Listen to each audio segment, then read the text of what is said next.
A German pilot never saw the fighter plane that was about to shoot him down, and what happened next would forever change the Nazis' beliefs about racial superiority. July 2nd, 1943. Castelvetrono Airfield in Sicily, an Italian island in the Mediterranean. The pilot of a Focke-Wulf 190, one of the best German fighters of the era, never saw the P-40 Warhawk, an American fighter plane, diving down from above. The machine gun fire tore through his fuselage, the central part of the plane where the pilot sits, sending the aircraft spiraling toward the Sicilian field. First Lieutenant Charles B. Hall, a 22-year-old from Brazil, Indiana, in the United States, had just achieved something the German commanders of the Luftwaffe, the Nazi Air Force, believed impossible. A black pilot had shot down one of their elite fighters. The swastika, the Nazi symbol that Hall painted on his plane that afternoon, would become the first of 112 enemy aircraft destroyed by the men the Germans supposedly came to call Schwarze Vogelmenschen, the Black Bird Men. In Nazi Germany, racial doctrine classified black people as Untermenschen, a German term meaning subhumans, considered incapable of mastering complex machinery or showing bravery in combat. The Nuremberg laws had banned marriages between Germans and people of African descent. Yet over the skies of the Mediterranean, that ideology was about to collide catastrophically with reality when 992 trained pilots from Tuskegee, Alabama, would systematically demolish both German aircraft and Nazi assumptions of racial superiority.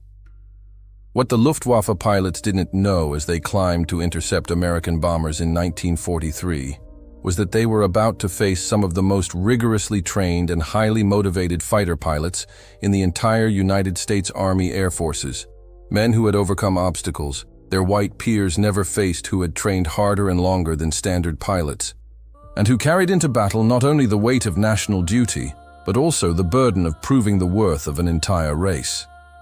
The mathematics of aerial combat would soon be written across Europe and S skies. 15,000 combat sorties, each a single aircraft mission, 1,578 full missions, 112 air victories, and a bomber loss rate significantly lower than that of white fighter groups. Statistics that would force even the most fanatical Nazi ideologues to confront the bankruptcy of their racial theories.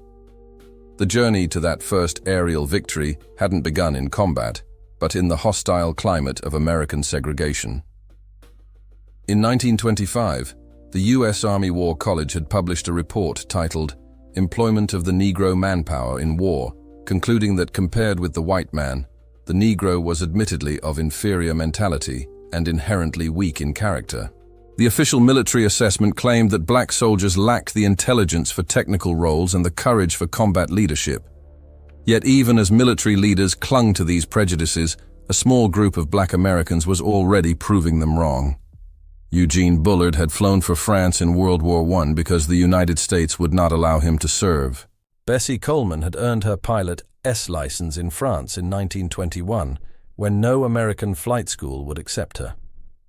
By the 1930s, the Coffey School of Aeronautics in Chicago had trained dozens of black civilian pilots, proving that the ability to fly knew no racial boundaries. Pressure for change intensified as the clouds of war gathered over Europe. Civil rights leaders such as Walter White of the NAACP, the National Association for the Advancement of Colored People, labor leader A. Philip Randolph, and Judge William H. Hastie tirelessly pushed for the inclusion of black Americans in military aviation. Black newspapers, the Chicago Defender, the Pittsburgh Courier, the Baltimore Afro-American, hammered the Roosevelt administration with a simple question: how could the United States fight for democracy abroad while denying it at home? On April 3, 1939, Public Law 18 finally opened the door. Senator Harry H. Schwartz had inserted an amendment requiring the Civil Aeronautics Authority S pilot training program to include one or more schools designated for training any black airmen. It was a grudging concession wrapped in segregation, but it was a beginning. When Franklin Roosevelt, the American president, ran for an unprecedented third term in 1940, he needed black votes in key northern cities. On January 16, 1941, Secretary of War Henry L. Stimson, announced the formation of the 99th Pursuit Squadron, a completely black flying unit. The announcement came with a revealing caveat. This would be an experiment to determine whether black men could be trained as combat pilots. Captain Benjamin O. Davis, Jr. understood the weight of command when he led 26 pilots of the 99th Fighter Squadron to North Africa in April 1943. The son of America's first black general, Davis had endured 4 years of silent treatment at West Point, the prestigious military academy, where no white cadet spoke to him outside official duties. Now he commanded men who carried not only their own hopes, but also the aspirations of 13 million black Americans. The 99th arrived at Farjuna, Tunisia, attached to the 33rd Fighter Group under Colonel William W. Momyer, a commander who made no effort to hide his skepticism about black pilots. Momyer assigned them patrol missions over the Mediterranean, keeping them away from real action. He wanted them to fail, and when they didn't excel immediately, he had his excuse. The morning of June 2nd, 1943, marked their first combat mission, an attack on the Italian-held island of Pantelleria. As their worn P-40 Warhawks climbed toward their targets, German fighters suddenly appeared. The Tuskegee pilots held formation, protecting their bombers. No aircraft were lost on either side, but the Germans had learned their first lesson: these pilots would not break under pressure. But it was July 2nd, 1943, that changed everything. Charles Hall was flying his 8th mission, escorting B-25 Mitchell bombers attacking Castelvetrono airfield in Sicily. 2 Focke-Wulf 190s dove on the bomber formation. Hall later reported seeing 2 Focke-Wulfs trailing the bombers just after the bombs were released. He moved between the fighters and the bombers and managed to turn inside the German. He fired a long burst and saw his tracers, bullets leaving a luminous trail, strike the second aircraft. It banked left, then suddenly dropped straight toward the ground. When Hall landed, the entire base erupted. The black ground crews who had endured months of insults from white personnel finally had their answer to every slight. Hall's victory was the first aerial kill by a black American pilot in U.S. military history. By January 1944, the 99th Fighter Squadron had been in combat for 7 months.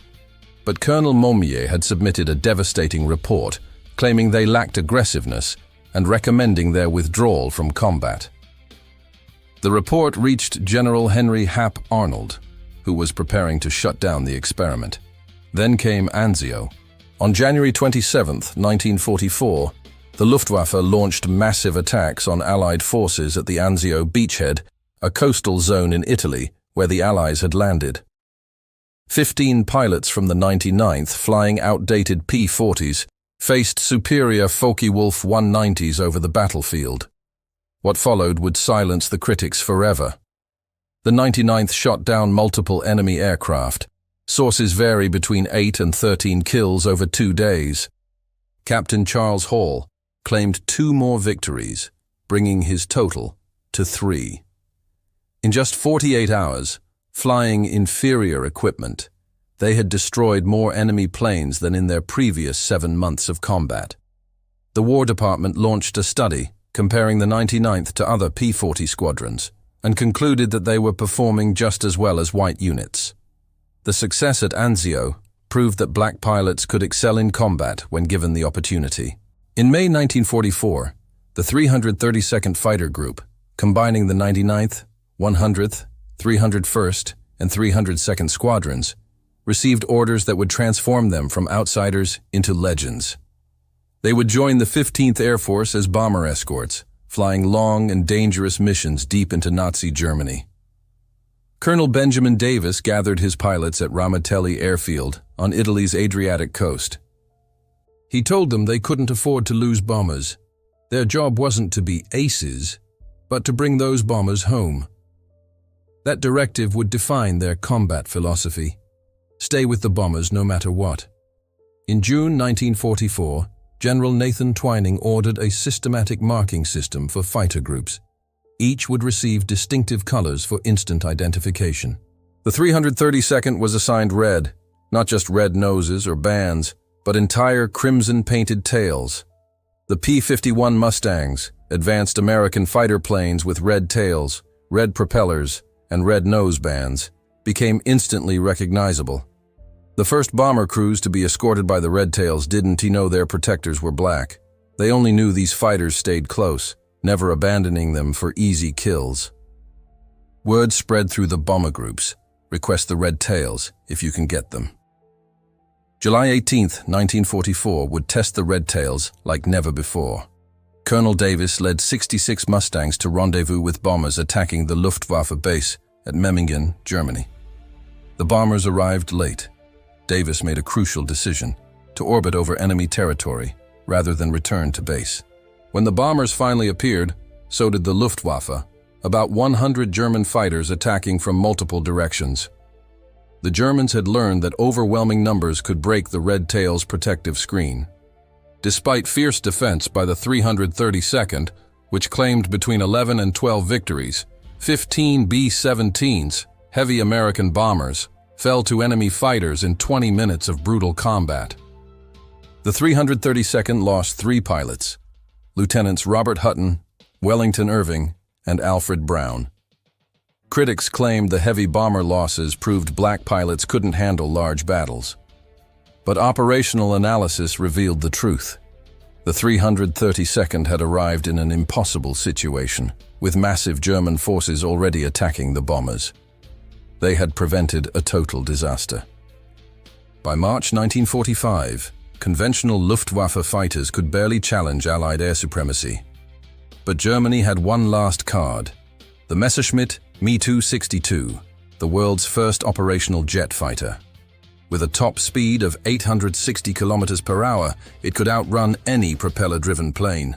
On March 24, 1945, the 332nd Fighter Group received its most challenging assignment, escort bombers on a 2,550-kilometer round trip to Berlin to strike the Daimler-Benz tank factory. Intelligence warned that Me-262s from Jagdgeschwader 7, a German fighter unit, would defend the target. Colonel Davis led 43 P-51 Mustangs into the heart of the Reich. As they neared Berlin, the Me-262s appeared, the largest jet fighter force ever assembled for a single interception. Lieutenant Roscoe Brown had studied the jets' weaknesses.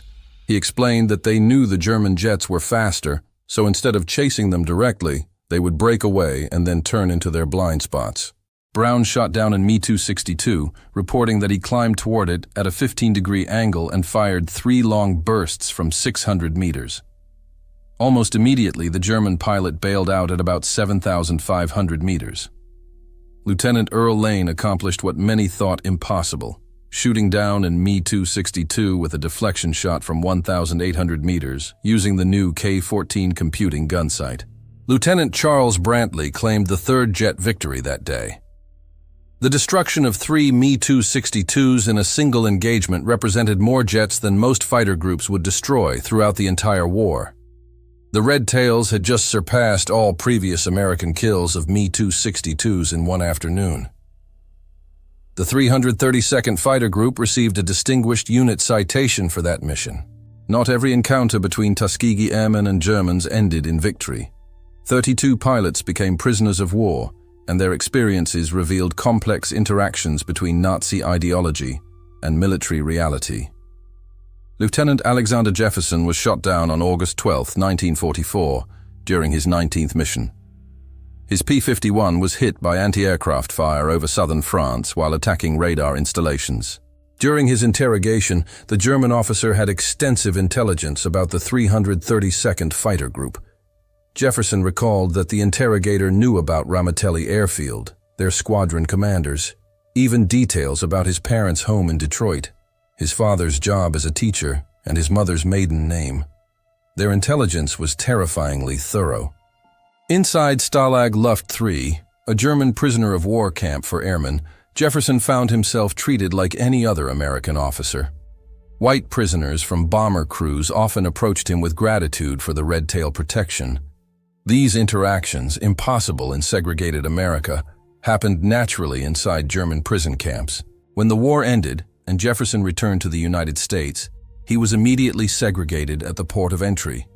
While German pilots had supposedly acknowledged the Red Tails' skill with the nickname Schwarze Vogelmännchen, the Black Bird Men, American bomber crews became their most vocal defenders. These men who faced death on every mission didn't care about race, only about survival. Bomber crews developed their own mythology about the Red Tails. Stories spread about their distinctive flying style, the way they dipped their wings in salute, their tight formations, their refusal to abandon damaged bombers. Red-tailed angels became the name bomber crews gave them. The statistics backed up the bomber crews' preferences.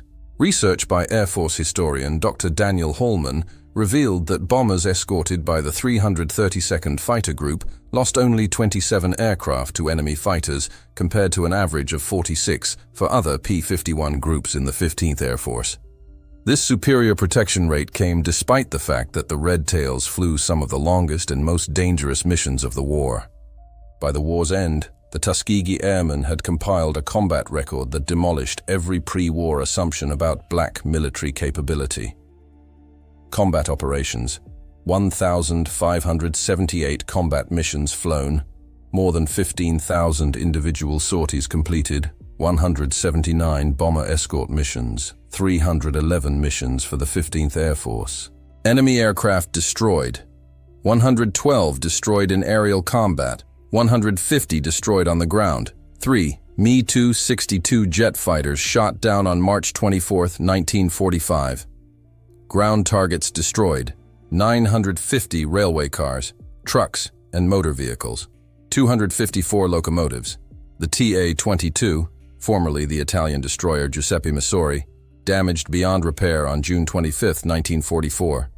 Protection record: 27 bombers lost to enemy fighters versus 46 average for other groups. A superior protection rate maintained over 179 escort missions. Individual achievements: Lee Archer with 4 confirmed victories, Joseph Ellsbury with 4, including 3 Focke-Wulf 190s on July 12, 1944. Edward Toppins with 4 victories, Clarence Lester with 3 kills in 1 mission on July 18, 1944. Decorations earned: 96 Distinguished Flying Crosses awarded to pilots of the 332nd Fighter Group, 744 Air Medals, 14 Bronze Stars, 8 Purple Hearts, 3 Distinguished Unit Citations for the 99th Fighter Squadron, and 1 Distinguished Unit Citation for the 332nd Fighter Group. Human cost: 66 pilots killed in action, 32 captured as prisoners of war, 84 killed in training and non-combat missions. The transformation from ridicule to respect wasn't just about courage. It reflected superior American training methods and technological advantages that the Red Tails mastered with precision. In Tuskegee, the pilots logged more flight hours than their white counterparts, 300 compared to 200 for white trainees. They practiced formation flying obsessively, knowing that in combat, discipline would be their greatest edge. The washout rate at Tuskegee was 60%, compared to 40% for white cadets.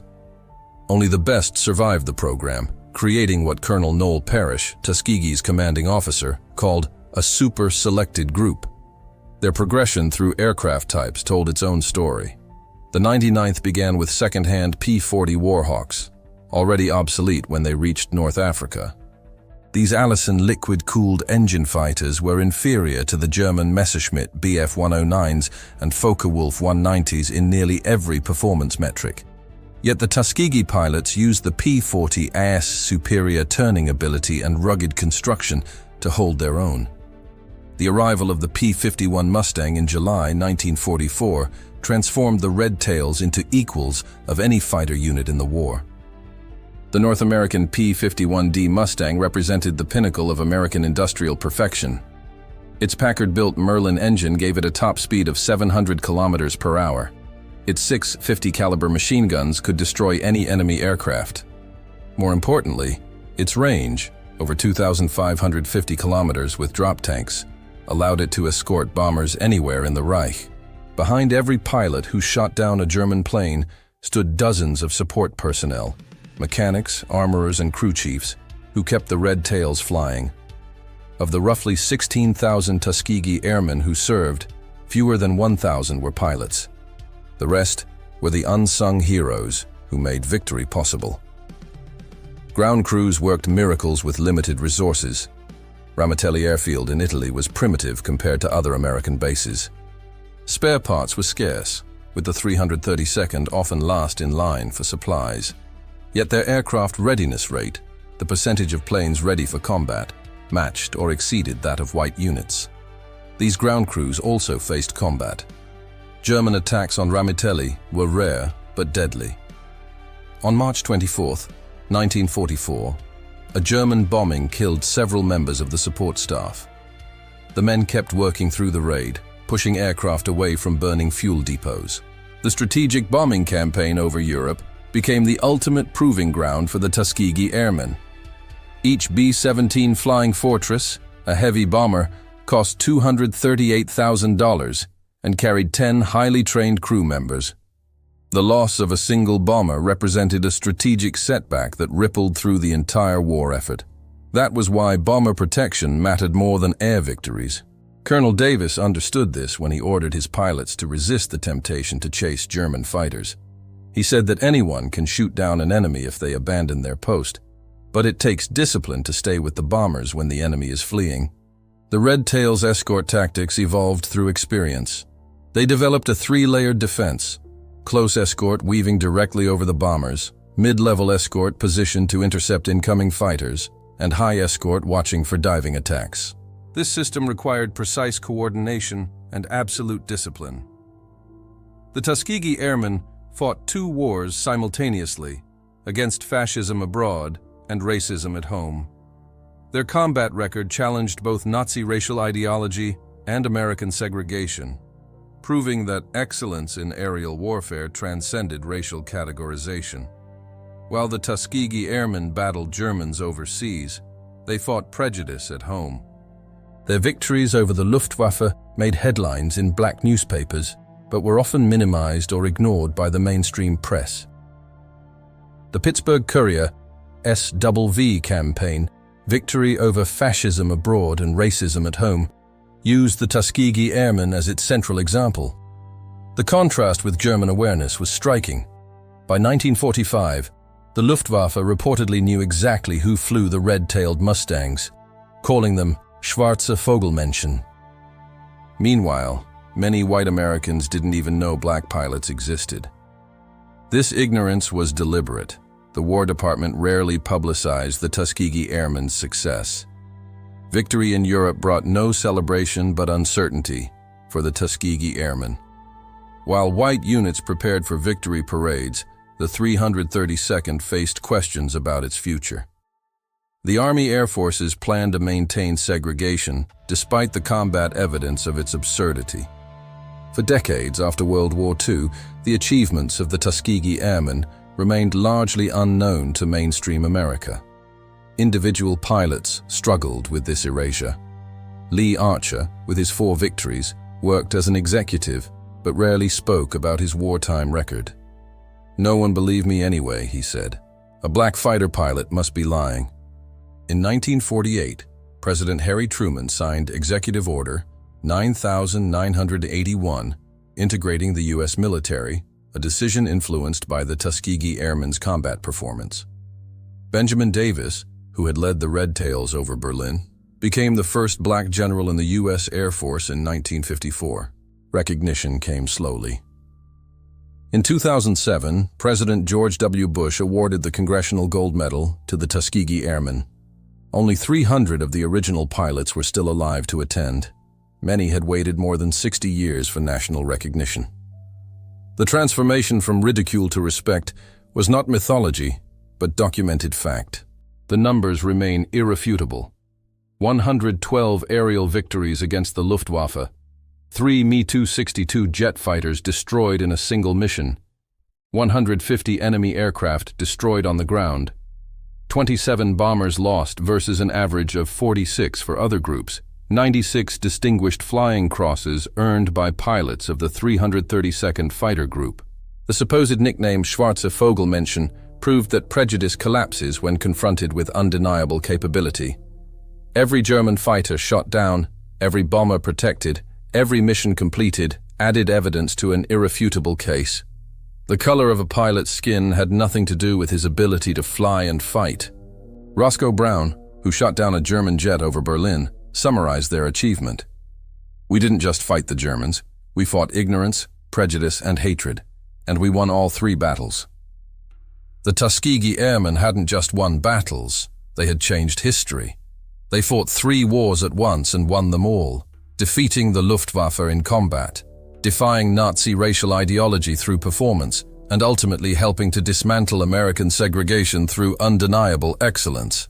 When given the chance, the Tuskegee Airmen rose, turning ridicule into respect, prejudice into acceptance.